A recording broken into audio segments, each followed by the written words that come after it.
Энэ манай гар урлагийн хэрэгэлдэг багажнууд байгаа. Харин эднийг бид нар багшийн завгартаар өөрсдөө сурсан бидний хийсэн зүйлүүд байгаа. Ийшээ ингээд бид нар өөрсдөө гипсээ тусгаад хэмд оруулж тагаад гаргаж ирдэг юмнууд байгаа. Иймэрхүү ширээний тавиур чимэглэл гэх мэт янз бүрийн зүйлүүд хийдэг. Тэгээ бид нар өөр бусдаас цаасаар элдв бусан юмнууд хийдэг. Тэгээ бас бид нар гар урлан дээр ойд хийж сурч байгаа. Эдгээр ингээд зүгээр гоёлны төрлөөр ийм савлгаа баглаатай олгоцоо хачаарнууд байгаа. Юугаар хийдэг вэ? Хэрэгцэл байдаг юм уу? Бид нар энийг нь ямар ч байсан ингээд хачаарны наадхийн юмнуудыг өөртөө худалдаж авдаг.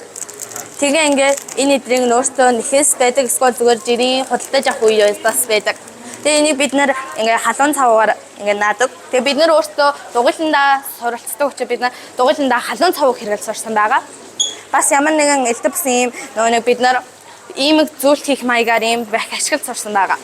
Эцэгчүүд өнөө их гоё байгаа. Биднийг юу сурж байгааг хараад баярлсан. Өөртөндөө хэрэгтэй зүйлсээ сурж байгаа гэд ямар ч байсан баярлсан. Хоттой авах зэрэг байна. Хөдөлთა аваад бид нар энийгээ 5,000-аар зарж байгаа. Гэтэ энийг түрүүн яг зарж эхэлсэн. Тэгээ энэ эдрийг бас ингээд зарах төлөвтэй байгаа.